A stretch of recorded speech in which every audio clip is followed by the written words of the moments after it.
Welcome to the Bucher and Friends podcast, co-starring 10-year NFL veteran and Super Bowl champion, Will Blackmon. Manning from the end zone.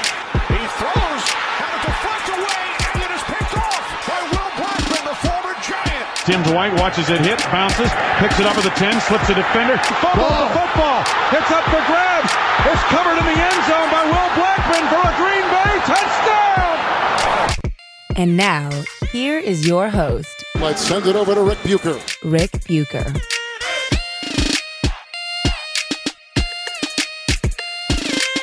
Welcome to another episode of Bucher and Blackmon, subsidiary of Bucher and Friends, part of the United We Cast Network. I'm Rick Bucher. He is NFL vet and Super Bowl champ Will Blackmon. You can find him on NFL Game Day Live Sundays on NFL Network and on Twitter at Will Blackmon. You can find my stuff on Bleacher Report, and you can find me at Rick Bucher on Twitter. All right, so we had another primetime game with one Kirk Cousins and the Minnesota Vikings against the Seattle Seahawks. Seahawks win 21-7, and for most of the night, Kirk Cousins struggled mightily. Is that fair to say, Mr. Blackmon? That's very fair to say. The whole team struggled mightily. Yes. But there were moments, and I hate to boil it down as simple as this, but this is what we do, and this is why I love having you on the show, because I will boil it down and perhaps unfairly so, place it on certain things, and then you expand the viewfinder once again and say, but you need to consider these things as well. So what do you mean you love having me? You love having me on the show. This is my show too. Okay, I know it says Bucher. I love having. Okay, I know it says Bucher and Friends, but my God, no. It says Bucher and Blackmon actually, or at least this version of it does. It's I love doing a show with you. I love having a show with you. I love that we're doing a show together. Yes. Okay.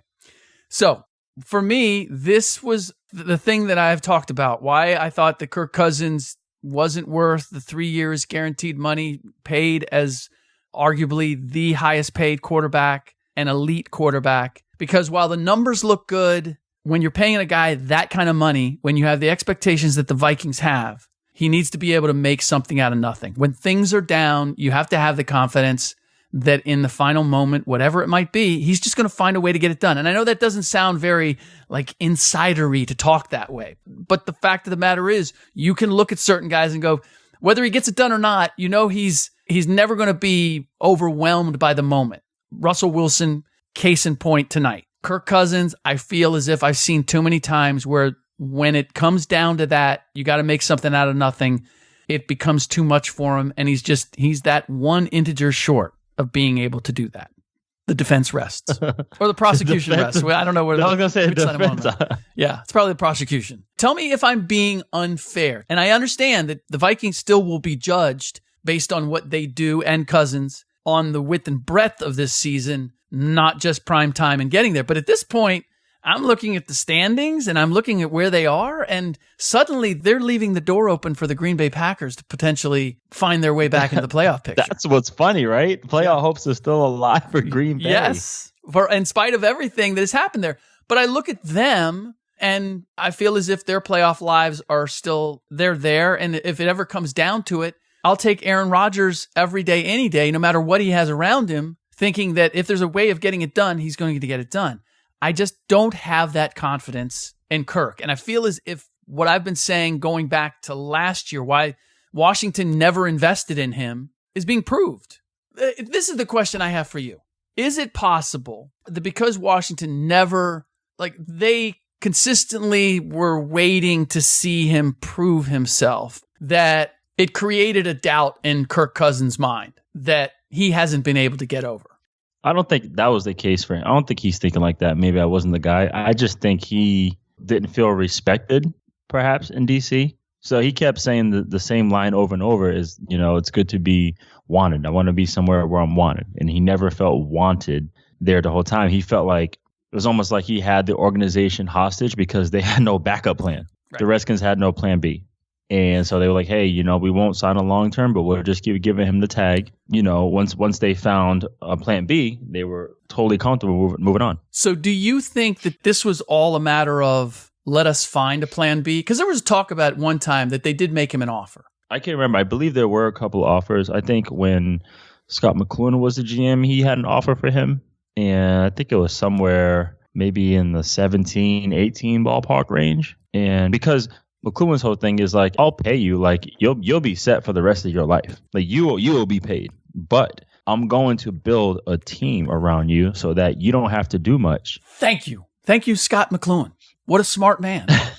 To me, that's the recipe. He did that for Alex in San Fran. Well, and see, that's why I never understood why there was this whole kind of song and dance in the media, like Kirk Cousins is being disrespected by Washington. And I never felt that. I just felt like they had a clear idea of who he was and what he was capable of. We're going to take care of you, but we need to structure our salary cap so that we can put the requisite talent around you, because you're not like a guy who's going to take us there. You're not going to make these average pieces around you better. We need to put quality pieces around you. But in order to do that, we need a little bit of financial flexibility. And that means that we're going to pay you, we'll take care of you. We'll give you some security, but we're not going to pay you like Aaron Rodgers or Tom Brady. And it seemed like whether it was Kirk or whether it was people close to Kirk or whether it was people just taking it up for Kirk, it seemed as if people were making the case like Washington's doing him dirty. And I never understood that. Yeah, it's just interesting because no one really knows the story. So on the outside in, it just looks like Redskins don't want to pay him. They don't want to give him this. Maybe I believe we were trying to pay him when I was there, but they also, organization wants to protect themselves. They don't want to be, trapped into a situation where they have to give him 80 plus fully guaranteed. Right. But yeah, it's funny when you say that, because if you look at what Russell did today, if you did not watch the game, you looked at the stats and you saw that Russell was 10 for 20, 72 yards and 1 pick. You're like, damn, dude, he played horrible. He totally got outplayed by Kirk. Right. But Russell, he made the plays that he needed to make. He converted on certain downs. He had to make the long run to extend the play and put him in a good position. So it was just a matter of, like you said, it's the moments. Yeah. You can have 300, 400 yards passing, but are you making the plays that matter? And I believe that it's even more difficult when a quarterback isn't throwing the ball a lot, doesn't have it going, isn't in the flow, and has to come up with those big moments. Because as a quarterback, it's bigger. It's bigger than stats.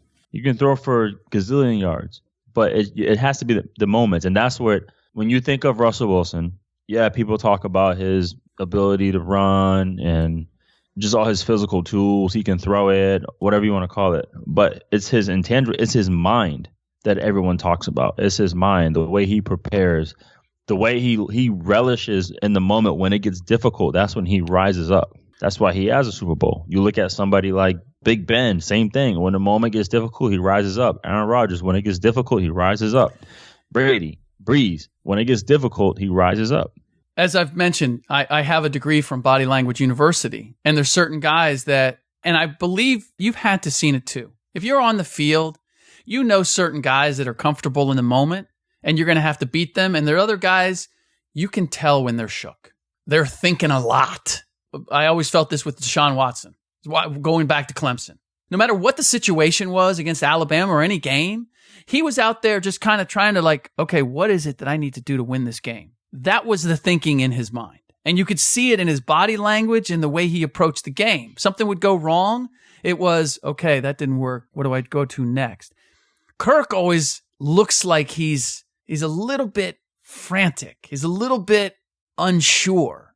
It's visible to me. Right, because as someone who watches the game from the outside in, you do look for these things, You do look for him being an active leader. Like you see Russell going up and down the sideline, talking to everybody, communicating with everyone, and you look for that stuff, And I feel like he might have a drive that may not go well and go off to the sideline and put his hat on. He may talk to DiFilippo a little bit. He might go over some stuff with so-and-so, but as a quarterback, you are looked at as this man, this leader. You're supposed to have this standard. You're supposed to elevate the play of everybody. And like you said, you have a degree in body language, and I've been fortunate to play with Favre. I played with Rodgers, and I played with Eli. And Eli wasn't like the huge vocal guy to go all around, but he was so stoic. He never seemed bothered, or the moment was never too big for him. ever. He was totally chill, totally calm. And he was like, yeah, this is what it is. We're going to handle it. Same thing. I was in Seattle for a little bit and I saw Russell.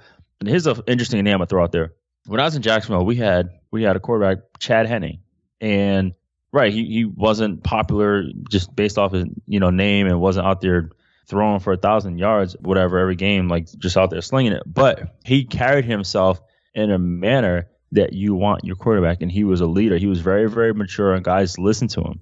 And based on, we were there at Blaine and I had Blake. When Chad came in the game, I was very, very comfortable with him, because I felt like he did his homework. I felt like he was prepared, and guys listened to him. Right.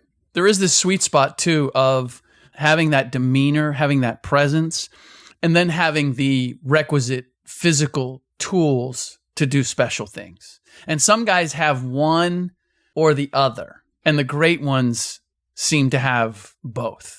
And I've seen right. A number of quarterbacks who are really good backup quarterbacks because they're steady. They don't beat themselves, but they don't have all the physical tools in the world. So the game's kind of limited to them at a certain level.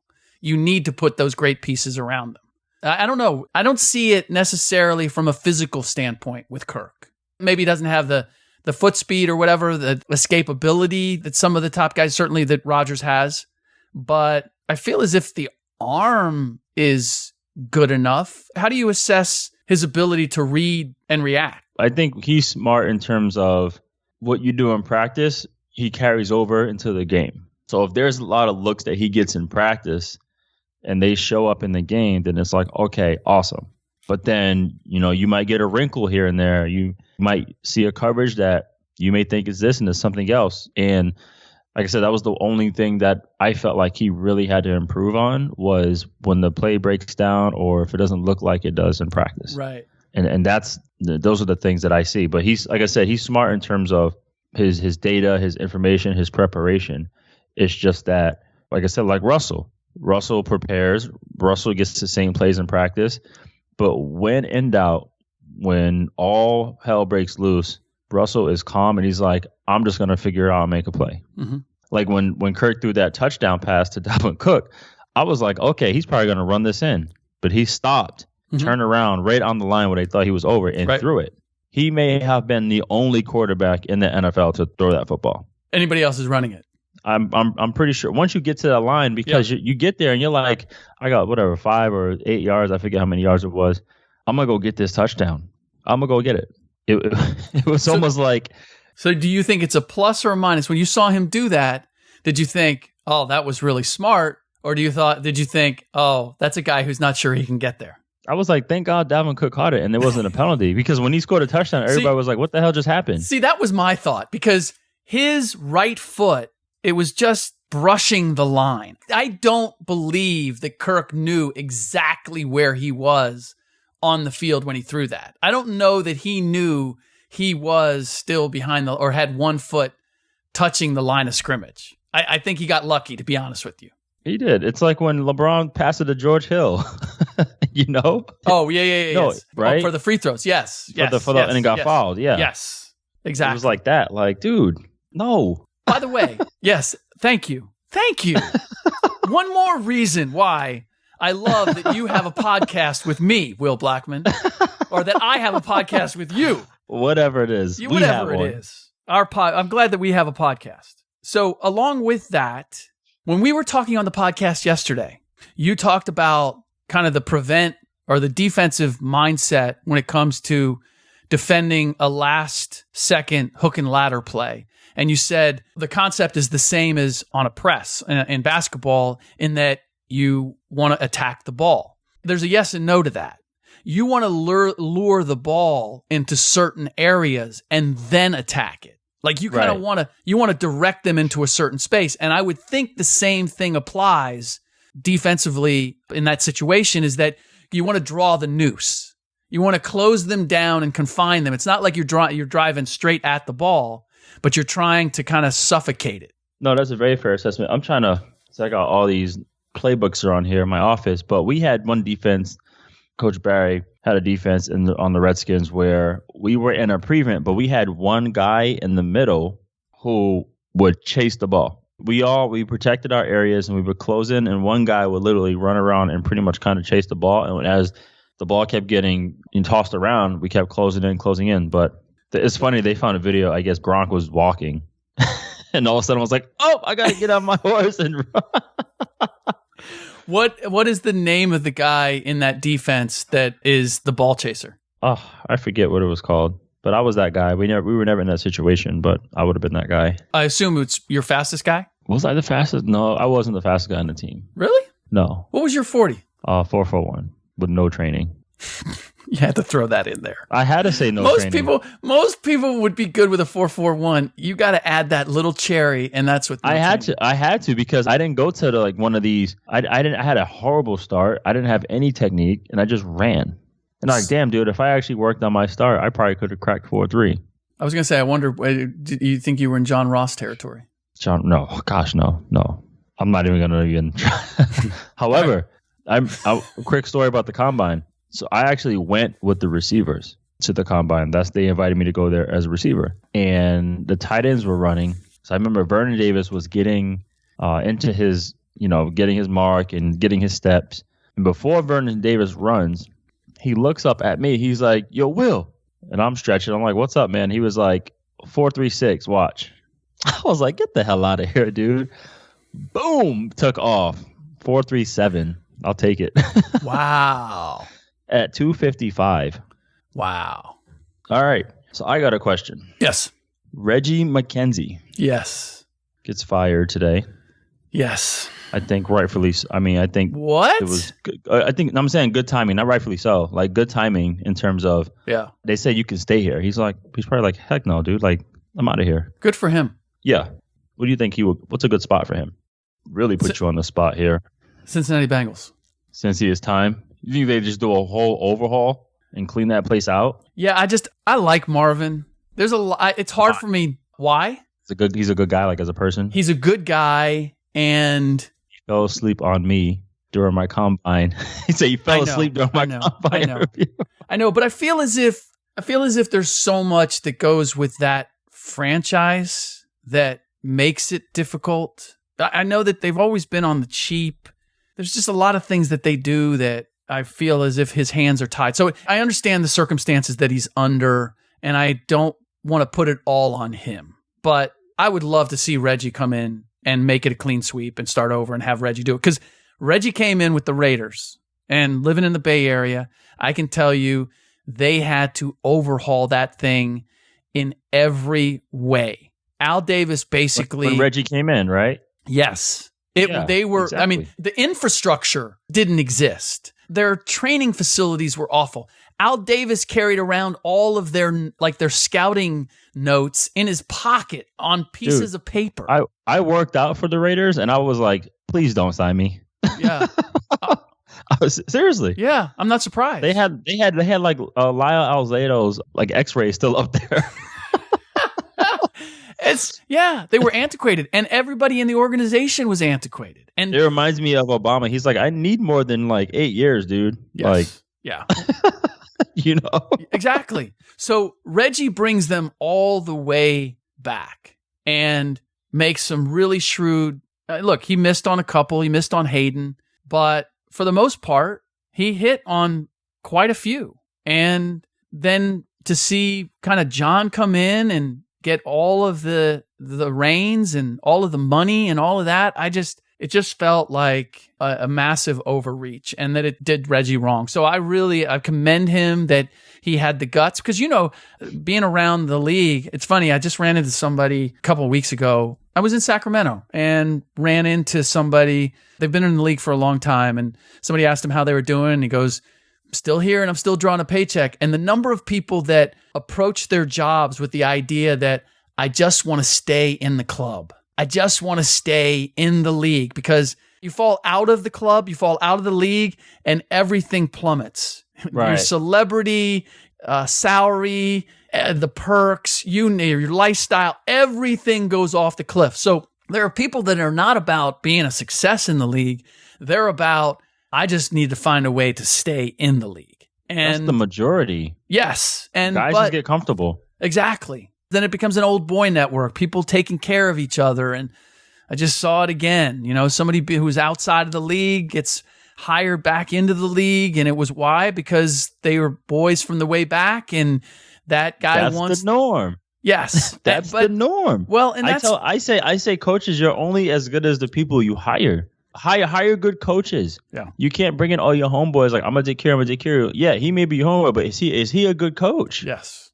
Exactly. And a lot of times it's not just no, but hell no. Don't just come in there hiring yes men. That drives me crazy. Hire good coaches, man. That's why these young guys are getting hired now, because they're figuring it out. Yeah, I agree. And it becomes where guys are taking care of their friends because they want to make sure there's not somebody who's going to make them look bad or is going to angle for their job or whatever it might be. And the people at the very top need to be smarter about it, in my opinion, if they really want to develop a culture. And I feel as if the Raiders have taken a step back in that regard. And so good on Reggie McKenzie that he decided not to be part of that and continue to draw a paycheck. Because Are you saying Gruden is telling all his homeboys to quit their other jobs? I don't know. 9-to-5s, like I don't know what John is doing, but based on everything that he's done to this point, it's a little bit like Kirk Cousins. You're getting $100 million for 10 years. Did you demonstrate to me in any way that you were capable of living up to that contract? Why did you get that? Because he's homeboys with Mark. Yeah. And that for me is not the right reason if you want the Raiders to be a success. If I were to go back to the NFL, the only job that I would consider is a front office job. Like, I honestly have aspirations to be a GM. I will 100% do that job. I will be a general manager in the NFL. I will not coach, but I will, if I had an opportunity. Why? To be. I like evaluating. I like building teams. I think that would be cool. And I want to wear a suit. Were you a fan of Ballers? Did you watch Ballers? I did. First of all, what did you think of the show? I thought it was cool. How much of it did you say, okay, yeah, they got that? Like, that's, I think Rashard Mendenhall is one of the producers. He is on there. I think as a writer, something like that. Yes, yeah. On the show. He helped craft it. How much? Right. What percentage of real life in the NFL does it portray? Well, I don't know, because I wasn't rolling like that. I wasn't a high roller, man. I know, but you kind of get a feel for what's going on around you. I'm not saying you were in it, but I was in Green Bay. There's nothing going on in Green Bay. Yeah, that's true. When I was in the Giants, I lived in Clifton, New Jersey. Nothing going on. Mm-hmm. When I lived in D.C., when I played for the Redskins, I lived in Ashburn, Virginia. Nothing was going on. When I played in the Jaguars, I lived in Jacksonville. Nothing going on. Everywhere I lived they were all family areas. You don't strike me, from what I know about you, as a nightclubber anyway. I'm not huge on going to clubs. I got my fair share in. My first 2 years in the off season, I did live in Miami. Oh, okay. Yeah, so I went out, but like, okay, have to go. If you live in Miami, you have to go out. Well, you don't have a choice. You want to do anything, you got to go out. Yeah. Well, but I mean, Miami nightlife, if you live there and you don't experience it or see it, like, that's like going to the zoo and not seeing the pandas or the white Bengal tigers. Like, you have to go just from a yeah. So I got my fair share when I went out there, but I enjoy it. Like, my wife and I, we will do like overnight trips to Vegas. And we'll go out in the club, but I'm not the guy who's just trying to go out every day and trying to go somewhere. No, I'm a homebody, man. If I do anything, I dine. I'm that guy. Okay. Which is, again, Vegas. You can get San Fran, a lot of great grub. Well, obviously, but Vegas isn't bad. Vegas has some restaurants. Yeah, they cost a grip though. Well, that's true. I love going to Hakkasan, but man, they want like $80 for a bowl of noodles, man. So I think it was Hakkasan that we went to. Is that the one? Is that? No. What's the one that's by the W? I don't know, dude. Anyway, there was two of us, and we got this like sushi platter thing that was cost more than your room. For sure. And more than we could possibly consume. And I won't say who I went there with or which company tab we were on, but he was like, this one's on the company. So we kind of did it up right. I'm a big sushi fan, by the way. All right. One more thing I want to get to before we say goodbye. Oh, I also have to pay off the tease from yesterday's podcast very quickly. Told you that both of my kids gave up playing soccer at a very early age broke my heart, but I never told them because I wanted them to do whatever they wanted to do. Sort of the same philosophy that you have with your kids. I just wanted them to, whatever it is, be passionate about it, do it the right way, be coachable. And so the only person in my family now that will play soccer with me is my dog, Beans. But Beans is a killer. Beans can dribble with his nose. He can dribble with his feet. And defensively, like I have to keep it on the outside of my far foot to keep it away from him. And the second I give him an opening, he's through the legs or he's around the side and he's on it. So I still get a little bit. You're excited. I am. Look, I have somebody in the family. He's probably going to be around me longer than the kids will at this point. The other thing that I promised is that we were going to talk very quickly about Lamar Jackson and him taking over with the Baltimore Ravens. Now there's talk about Joe Flacco being the next quarterback of the Jacksonville Jags. You're the one who called it before it was put out there on the news feed that this was it for Blake Bortles. Our listeners know that Will called it here. Nonetheless, so Lamar has had a nice run, and the Ravens have had a nice run behind him. But I also noted that the Ravens have played the 28th, the 29th, the 31st, and the 32nd rushing defenses since he took over. And they got Tampa Bay coming back, which is 30th. So the timing is good, and it allows Lamar and the threat of Lamar to be fully utilized. Is there anything that you're seeing in him as a pocket quarterback that says he's taken a step? Or is it a matter of his dual threat ability has made him look better than maybe he's evolved in that regard? 100% his dual threat, his ability to take off and go 0 to 60 instantly does play a huge factor. But he's, especially in college, he's had tons of success. Obviously, winning the Heisman. And just you see his demeanor. He's enjoying it. Everyone's trying to help him. He's going around and everyone supports him, and he's totally enjoying himself. And I just think each game he's getting more and more comfortable. He's learning from his mistakes, and he's going to do just fine. And he has two people with him, and Greg Roman and Marty Mornhinweg, which, like I said, Roman had Kaepernick and Marty had Michael Vick. So I'm sure they're crafting some ways to find a happy balance to teach him what to do. And the best way to learn the game for him is he's learning it on the fly, So I'm excited. He's definitely the future of Baltimore. And is Flacco the future of Jacksonville? How do you feel about the possibility? Yes? Yes. And he is. And what difference does that make? If he goes there, do they jump back in the saddle? Can they recover? If he goes there, they 100% recover. If Flacco goes to Jacksonville, they will completely recover from what they've been going through. Because they have a guy who can throw the ball accurately, a Super Bowl winning quarterback, a guy who's been there, who's played in big games, who's won big games. It'll be interesting, man. If they do get him, say if he is done for sure there and they do pick him up, it'll be interesting to see what they do in this draft. Is there a possibility that depending on who your starting quarterback is, maybe there is a place where Bortles is a good backup? Yeah, I can. Possibly see him. I can see him in Green Bay. Behind somebody of that caliber. Yeah. I could see him somewhere like that. I think it's important, to be behind a backup who's never going to be out. Trying to find places where Bortles won't actually see the field. That's that's the ideal spot. No, but maybe change is good.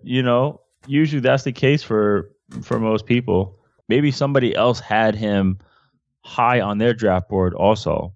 And they were like, hey, you know what? Maybe Jacksonville did something with him that we could do better. Maybe Pittsburgh goes and gets him. This is what I always love. Love why would teams. he go there? Because he's like Big Ben? No, but because they got Rudolph and Dobbs. Because he beat them in the playoffs. You know how often this happens, where teams value a guy because he happened to beat them. It's like they have blinders on. They don't recognize what he's done against everybody else. Oh, he beat us, so he must be good. I see this happen all the time. It's like it doesn't work out, and they're shocked. Like, no, you were the one team he could beat. Now you've taken that away from him. Don't do that. All right. In tomorrow's podcast, I will have a special guest or not. I haven't decided yet, but it will be NBA centric. And more likely than not, we're going to get into the Houston Rockets and whether they can recover. If you noticed, there are a number of teams that were solid playoff teams, the Houston Rockets, the Utah Jazz. We'll have a conversation about among those bottom feeders right now that were solid playoff teams last year, which among them can we count on getting back into the fold? For Will, I'm Rick. Don't forget, you can follow him on Twitter at Will Blackmon. Follow me at Rick Bucher. Follow the show, Twitter and Instagram at Bucher Friends. And listen, follow at Bucher Friends just for the feed. We have a producer, John Libby, who is killing it in terms of the creative content that he's putting out there. It's fun, it's entertaining, it's stuff sometimes we don't even talk about on the podcast. I don't know whether he's trying to throw a hint our way or not, but it's worth following and taking a look at. Also, drop us a rating and review on iTunes or wherever you get your podcasts. Screenshot the review and tweet it to us at Bucher Friends, and you'll be entered for a chance to win some swag. And I'm telling you, I got a bag of swag that I can't wait to drop on you guys. So get in line, give us a rating, and we'll be able to give that to you. In the meantime, thanks for listening, and I will be with you tomorrow.